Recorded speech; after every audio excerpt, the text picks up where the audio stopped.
Welcome, everyone, and you are listening to The Last Dinosaur, and I'm your host, Chris Aversano. Today's guest is Fabian Feldhaus, co-founder and managing director of Flagship Founders. Flagship Founders is now almost 4 years old, a venture studio or company builder building tech startups for the maritime industry. It has spun off 5 ventures successfully, and the 5th being most recent.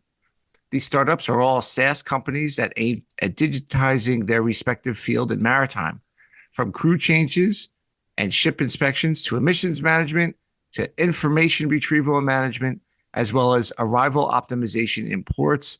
Fabian, welcome to the podcast. Hi, and thank you very much for the invitation.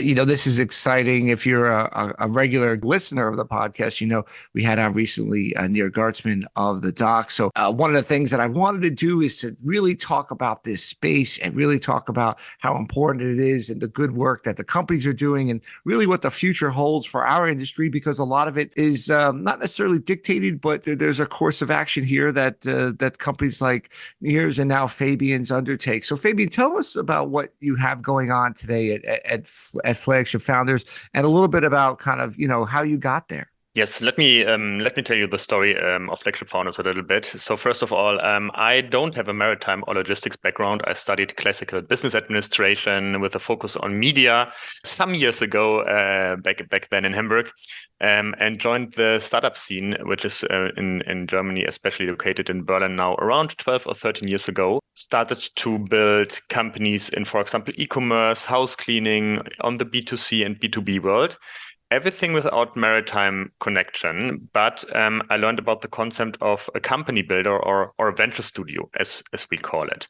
And now, as you said, 4 years, a little bit more, 4.5 years ago, I met people back from Hamburg from a shipping company called Auerbach, a smaller MPP shipping company. And we sat together and said, okay, there is this global industry. It's important for world trade. I don't have to tell you. It's big, it's important, but it is traditional in not all of the aspects, but in a lot of aspects. And we have the opportunity to drive innovation and digitalization here. How can we do that? Let's apply this venture studio idea to maritime, because we see structures in the industry that really make sense for us to work here. And perhaps I have to explain this venture studio model a little bit. In contrast to, for example, Near that you mentioned, we are not a VC. We don't invest in existing startups. We build startups from scratch. That means we go out to the industry, identify problems in the industry. We generate ideas based on these problems, digital ideas. We invest a lot of time and money into validating these ideas to really make sure that the solution we have in mind will work. And then we search for co-founders and start a company with them together, and for sure support them during the complete growth phase. Our model here is equity-based, so we don't take revenues or consulting fees or so. We take a share of the equity of the companies we start and bring them to the maritime world.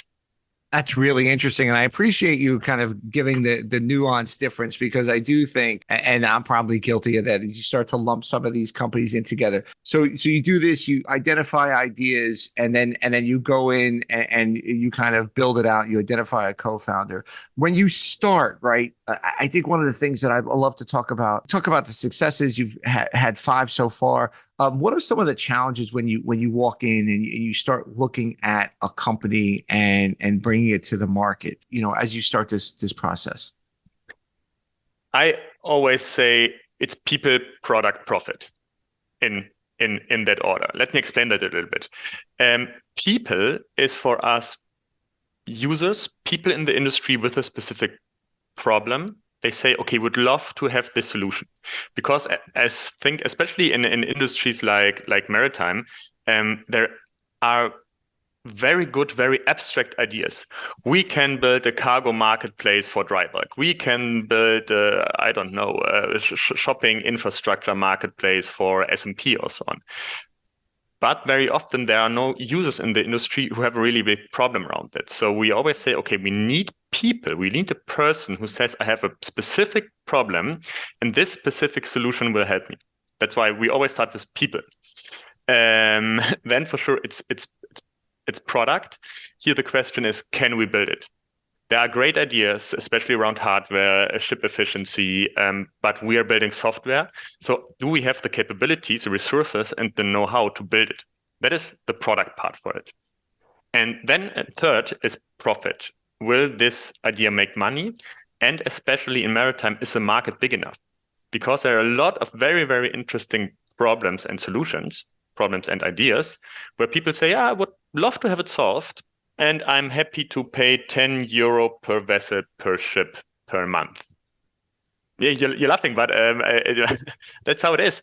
And Yeah, when you now then make a business case, that will not work. So we really have exactly. to validate the profit side as well. And to be honest, when you have people, product, profit in place, you usually have a very, very promising setup. Yeah, I think one of the things that you touched upon that I look back at least early in the digitization of the maritime space, and you got to go back to like 2000, 2001, the shiny object that everybody wanted to do was, I think, as you mentioned, create a trading platform for bulk. Now, I spent most of my career in the tanker side, but bulk, it's, dry or wet. And it was, a lot of people pushed back on it. And I think you captured it perfectly. There wasn't really a need for it. I think there was a lot of things, even today. I think part of the trading may or may not end up on some sort of platform, I think as a tangent to a different platform. But I don't think the actual trading and putting a ship on subjects and failing and those sort of things are going to go on a platform. I think there's too many risks. There's too many people involved. People still want to have their hands on that. Because as much as you do have like the Uberization, that was the original thing. Let's make it like a taxi at that time. And now there's still too many nuances. And the problems that are trying to be solved don't get solved on that type of platform. It's other problems that could be solved. I'm really curious also what you said about about price and things like that, because you're right. People want it and they expect you to give it away for free. And that's not something to run a business. I'm sure that like you could just see tons of examples. And just like you would say to a ship owner, you're not going to give that away for free, right? So you must have to kind of explain that, or at least think about that in your processes. Yes, absolutely. And usually there's a big difference between people wanting a solution and the willingness to pay. And this is not so much different from your B2C behavior. When you have market research, you as a private user of I don't know, your mobile phone, your computer, your car, you'd say, oh, for sure, I would love this feature. What is your willingness to pay for it? Nothing. 5 cents, a euro. That is human.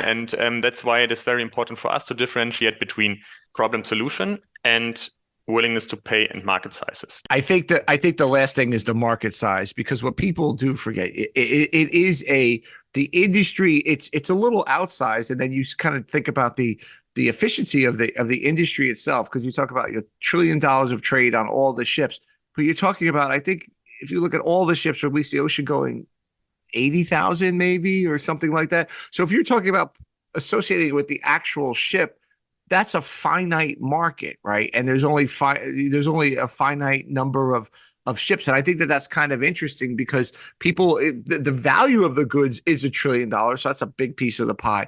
But the marketplace for moving the goods is actually somewhat limited.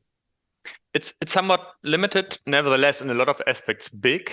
And definitely big enough to start interesting startups. One example is our second venture, Tiller, focusing on crew changes. Crew changes in the maritime world, even this is a little bit a niche in a niche, I would say. It's not a topic where everybody in the industry is talking about every day.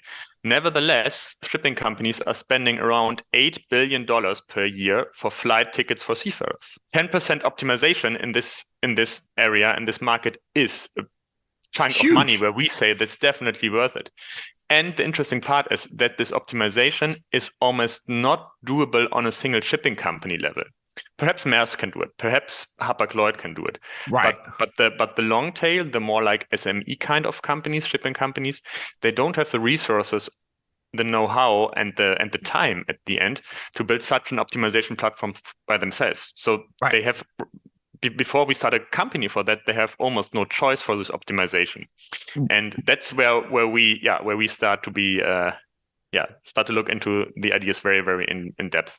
It's interesting because you're right. Like you think a fleet of 40 ships, they're not investing in that time. Yeah, you would need or 30 ships.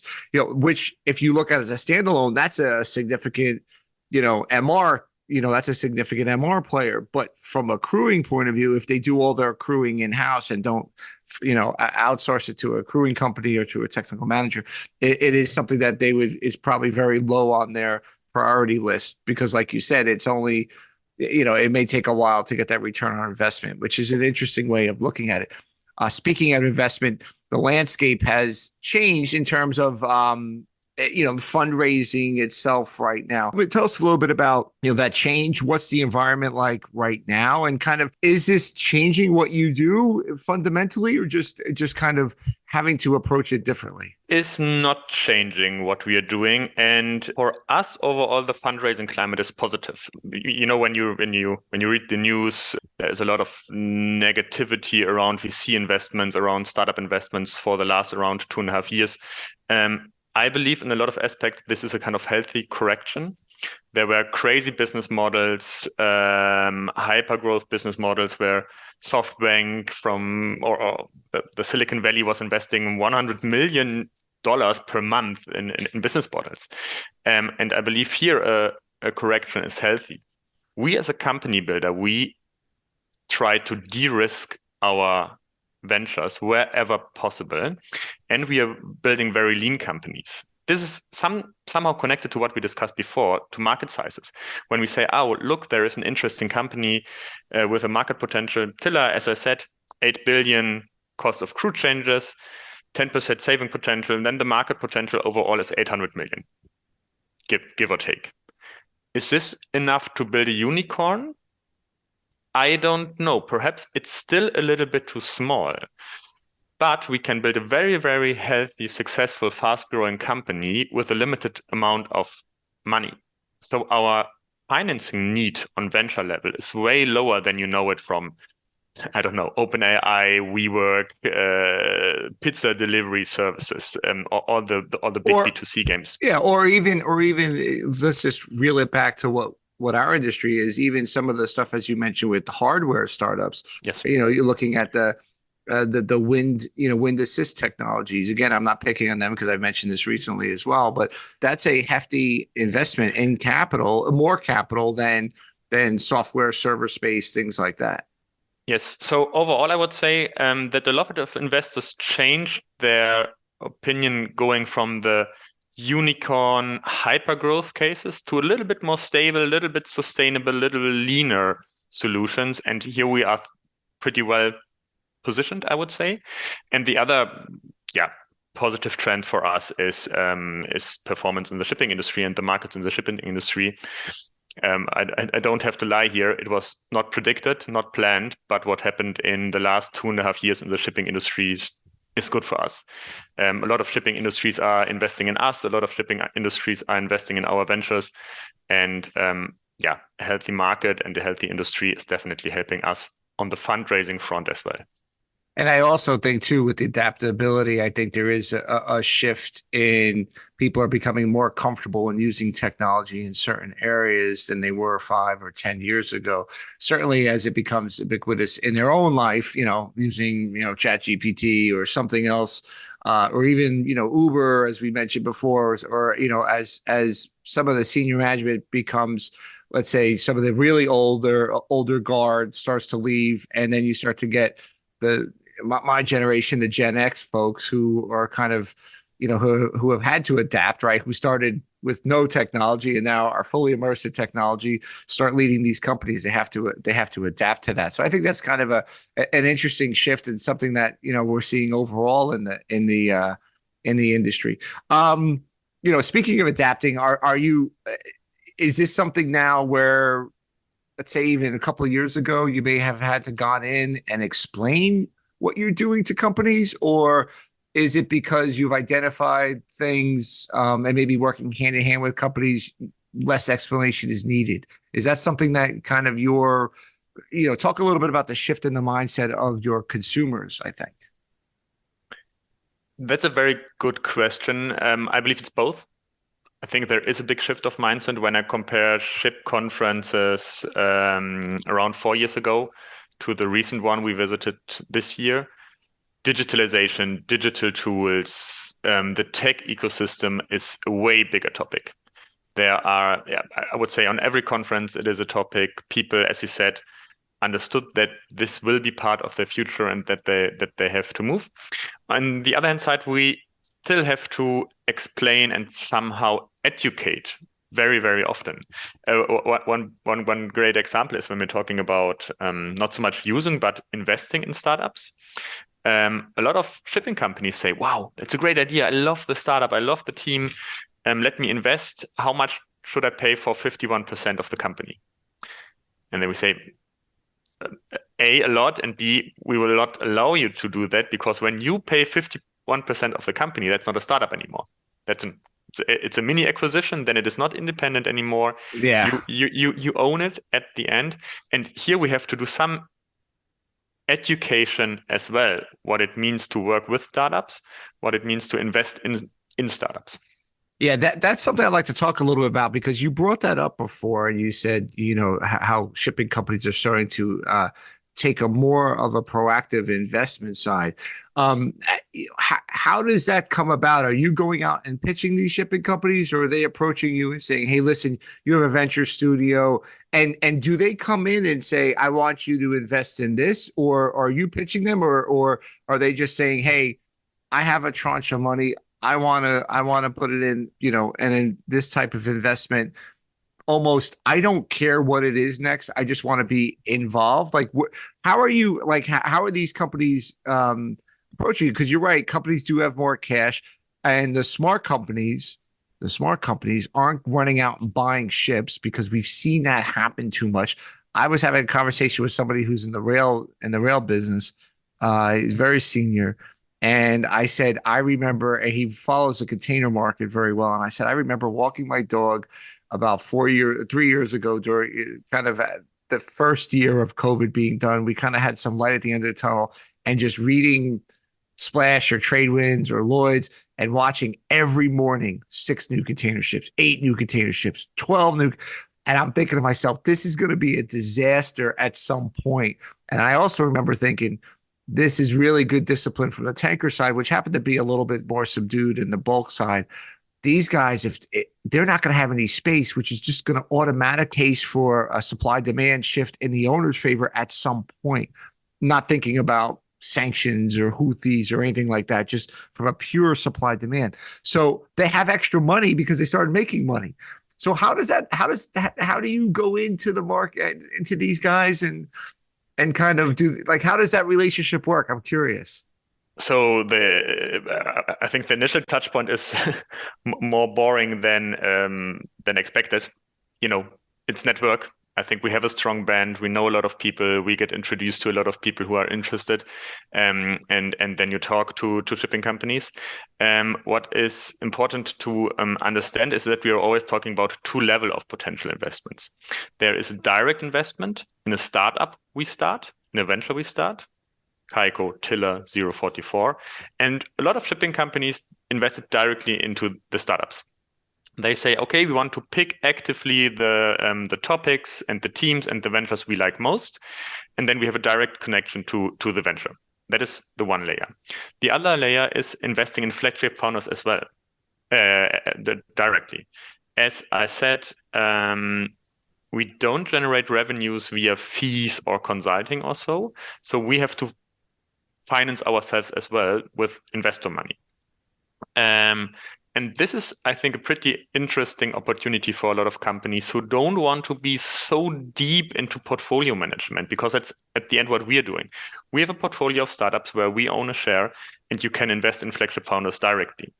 And here we have a very interesting mix between, on the one hand side, the classical tech VCs, tech investors, very innovative shipping companies, and very traditional shipping companies as well, because I think we have a setup here where everyone can learn from each other.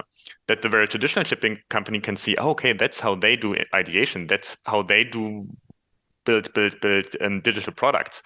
Or the tech VC says, okay, wow, now I understood how a shipping company is working, because you don't buy a book and then everything is clear. So I think here we have a very, very interesting mix. One comment on what you said, this is extremely important for us in the selection of ideas. We are independent and we want to be independent, because I believe that company spin-offs or kind of company spin-offs in the maritime industry will struggle or are struggling in a lot of areas. Not every area. There are some areas where it might work, but when you say, look, this is the Maersk spin-off, this is the, I don't know, Peter Döhle spin-off, 80% of the market will say, yeah, it's great, but I will not use it because it is a spin-off of my competitor. And that's why we say we have to be independent. We have investors, but we don't build ventures on their command.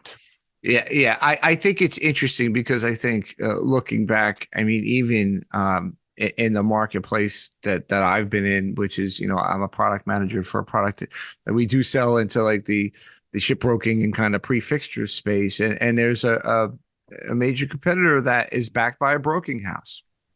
And I remember going and talking to guys the same, and they say, listen, this is a disconnect. There's not, that's what the company says. And I told some clients, I go, well, okay.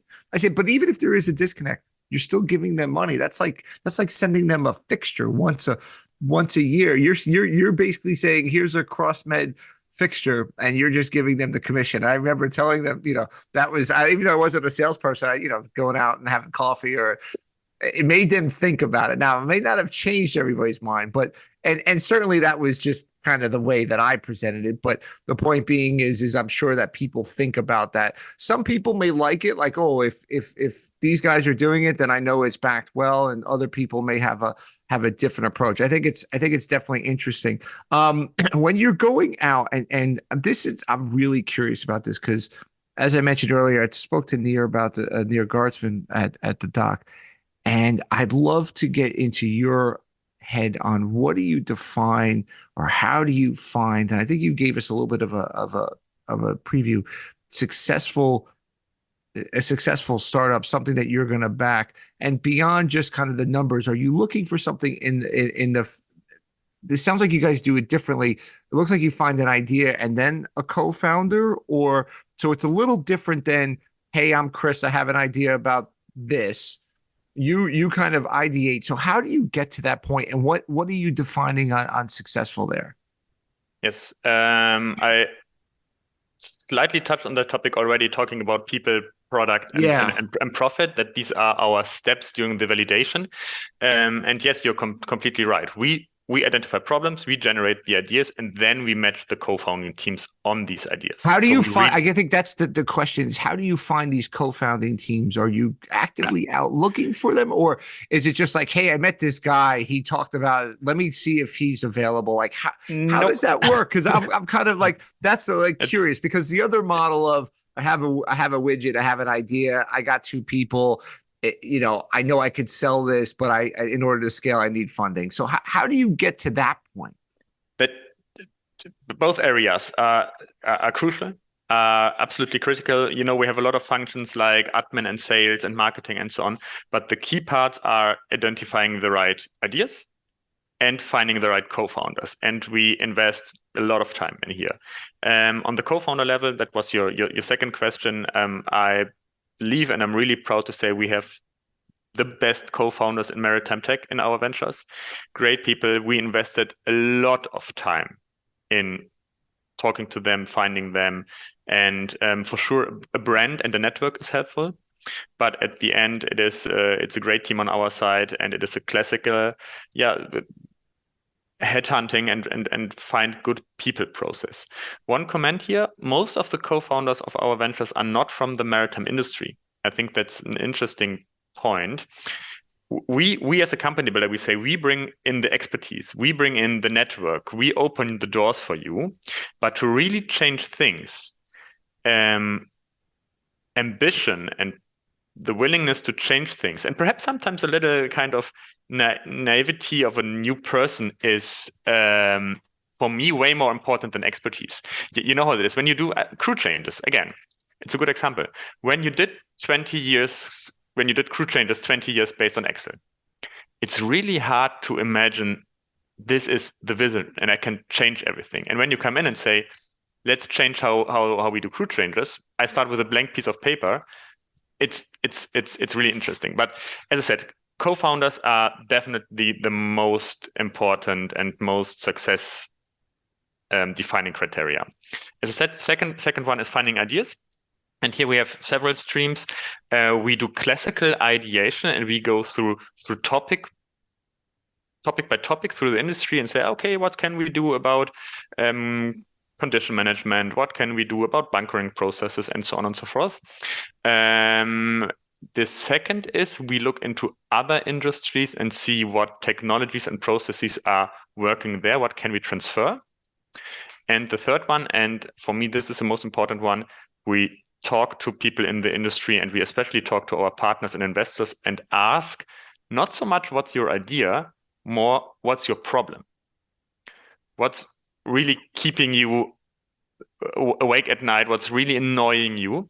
And this is really interesting because at the beginning I said, oh, will the people tell us, they are pride ship owners, pride shipping companies.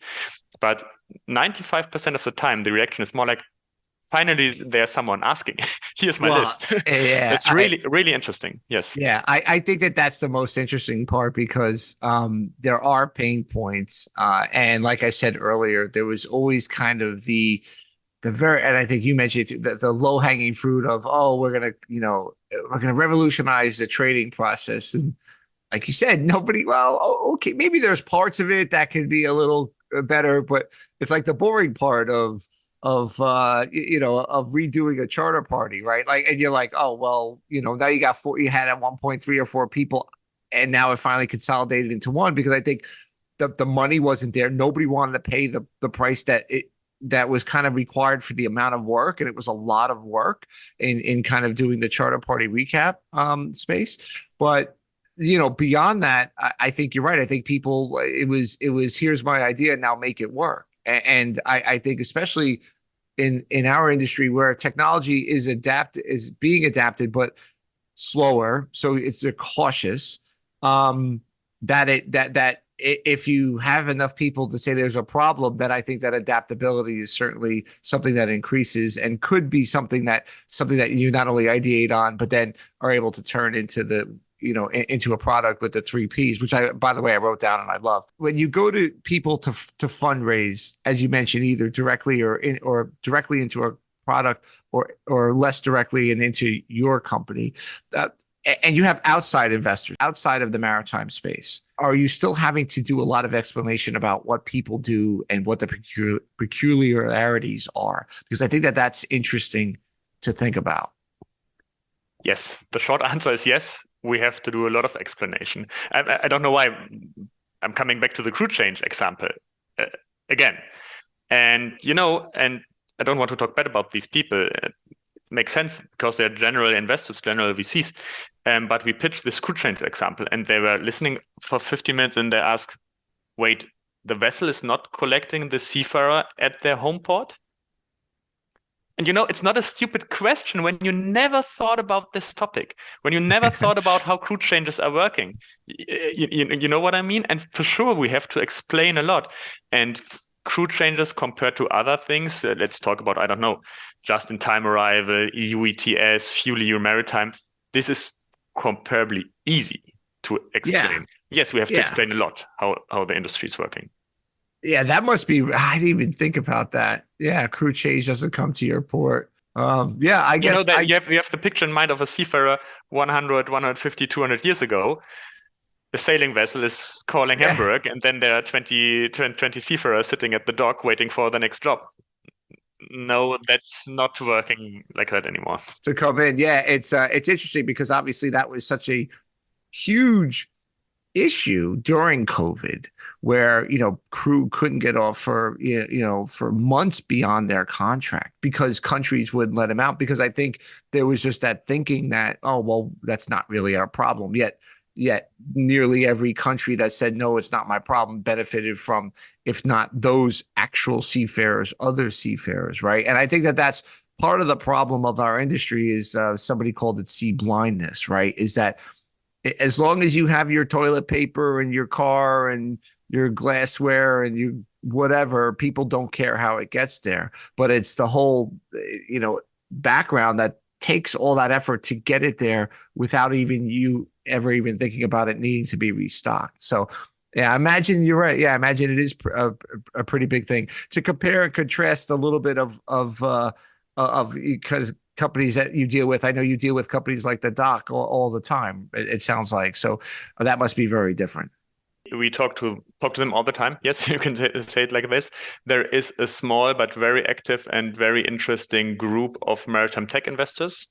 There are VCs like the Doc, like for example Motion Ventures from Singapore, like for example Signal Ventures from Athens, and then there are shipping companies with their corporate venture units or the direct investments in shipping in maritime tech.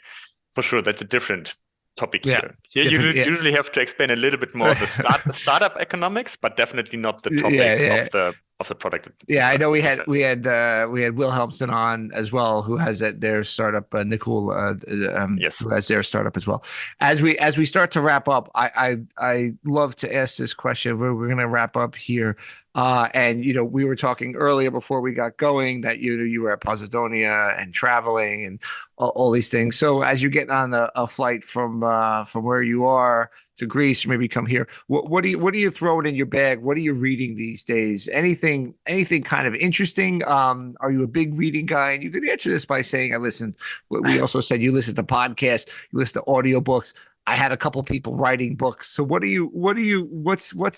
gets tossed into your carry on there? Is in my hand luggage right now is Crossroads by Jonathan Franzen. Okay, I don't know that one. It's not that easy to carry because I think it's around 900 pages, but it's a great story. It's a strong recommendation. I think it's 3 years old. Jonathan Franzen, US-based author. I usually don't read business books.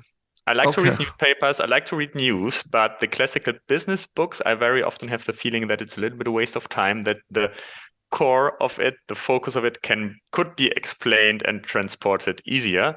So, when I enter a plane or on holidays or so, I read more for leisure and read the stuff I really like.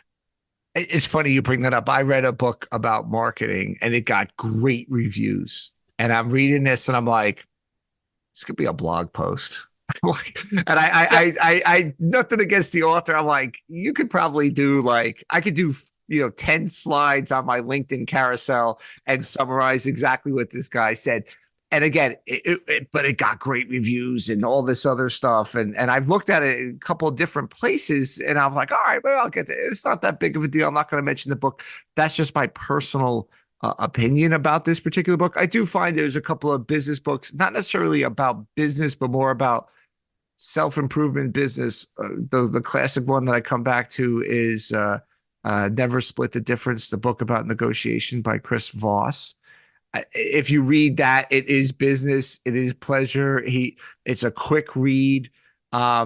I follow him on Instagram and other things, so you pick up some little reminder nuggets. I kind of like those books versus like you said, classical business books. I tend to agree with you on that. Just put it in a blog post. I'll read it later. Fabian, this was fantastic. Thank you for coming on, because like I said, I wanted to really get a little more interested and educated on. I'm interested in and get educated on kind of this space, because like I said, I kind of lumped a lot of different things together, but what you're doing is very particular, and it's great for our company, for our industry, and hopefully we get to see more ventures from you in the future. You will, I promise that. Thank you very much for the invitation. It was a pleasure to talk to you. Thank you very much for coming on. Thank you again for tuning in to another episode of The Last Dinosaur, Maritime Shipping in the Digital Age, and I'm your host, Chris Aversano. As a reminder, if you enjoy this episode, please follow the podcast and leave a 5-star review. Your feedback helps us reach more listeners and improve our content. Don't forget to share the podcast with friends and colleagues who are passionate about the maritime industry. Every share helps us grow our community. If you'd like to support the podcast, consider buying me a coffee at buymeacoffee.com. patreon.com/thelastdinosaur. Your support helps cover the cost of production and keeps the show going strong. Lastly, if you're interested in sponsoring an episode or becoming a partner, please reach out to me directly. Drop me an email at thelastdinosaurpod@gmail.com. I'm always looking for partners who share my vision for the future of maritime shipping in the digital age. Thanks again for listening, and see you next time on The Last Dinosaur.